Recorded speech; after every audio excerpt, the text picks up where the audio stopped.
और इस बीच एक और बड़ी खबर आपको बता दें, जहां आज पटना में कलेक्ट्रेट स्थित नए भवन का उद्घाटन होना है। कलेक्ट्रेट के नए भवन का उद्घाटन मुख्यमंत्री नीतीश कुमार करेंगे और सीएम नीतीश कुमार कलेक्ट्रेट भवन पहुंच चुके हैं। ये बड़ी खबर आपको बता रहे हैं। पुराने कलेक्ट्रेट भवन की जगह पर अब नए भवन का आज उद्घाटन किया जाना है। तो पुराने कलेक्ट्रेट भवन को तोड़कर यह नया भवन तैयार किया गया है और आज इसका उद्घाटन होना है। सीएम नीतीश कुमार पहुंच चुके हैं। ये तस्वीरें आपको दिखाने हैं। तो पौधारोपण किया जा रहा है मुख्यमंत्री नीतीश कुमार की तरफ से। कलेक्ट्रेट भवन पहुंचे हैं मुख्यमंत्री आज इस नए भवन का उद्घाटन करने के लिए। पुराने कलेक्ट्रेट भवन को तोड़कर इस नए भवन का निर्माण किया गया है और आज इसका उद्घाटन, ये सीधी तस्वीरें आपको दिखा रहे हैं। मुख्यमंत्री यहां पहुंच चुके हैं और पौधारोपण किया जा रहा है। और सहयोगी आशुतोष चंद्रा हमारे साथ जुड़े हुए हैं। आशुतोष, ये सीधी तस्वीरें हम दिखा रहे हैं अपने दर्शकों को। मुख्यमंत्री पौधारोपण कर रहे हैं और नए कलेक्ट्रेट भवन का उद्घाटन होना है। नहीं, बिल्कुल। और मुख्यमंत्री नीतीश कुमार की ये एक सोच भी थी कि जो भवन बिहार में बने वो ऐसे भवन बनने चाहिए जो सालों साल तक याद रखे जाएं। और उसी में से एक परिकल्पना थी पटना समाहरणालय की, जो बनकर तैयार हो चुका है। और अब आप देखिए कि किस तरह से उद्घाटन करने के लिए मुख्यमंत्री नीतीश कुमार जा रहे हैं।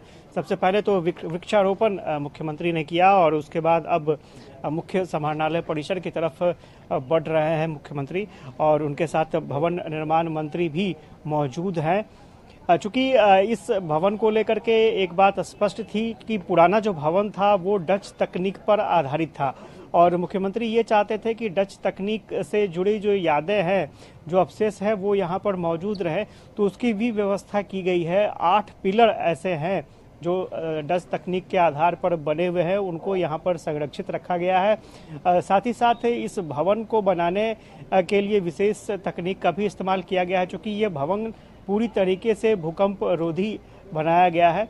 अगर रिक्टर पैमाने पर मापा जाए तो अगर 7 रिक्टर स्केल पर भी अगर यहाँ पर भूकंप आता है तो इस भवन को कोई क्षति नहीं होगी, क्योंकि जो भी भवन अब बिहार में बन रहे हैं ये कोशिश की जा रही है कि वो भूकंप रोधी भवन बने और उनकी जो मजबूती है वो बरकरार रहे।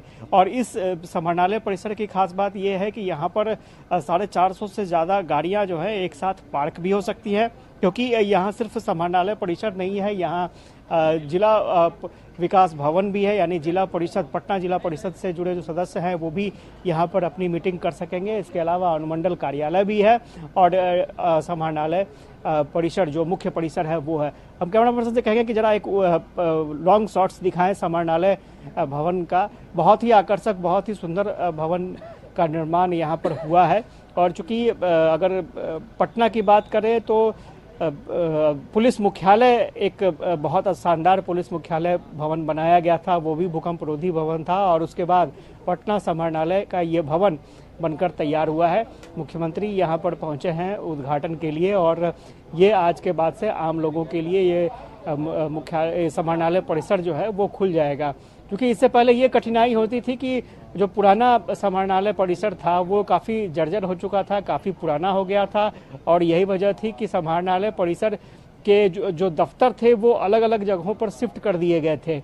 अभी लगभग 39 ऐसे विभाग हैं जिनके यहाँ पर दफ्तर होंगे और यहाँ पर कामकाज, पटना जिला से जुड़े हुए जो कामकाज हैं वो यहाँ पर निपटाए जाएंगे।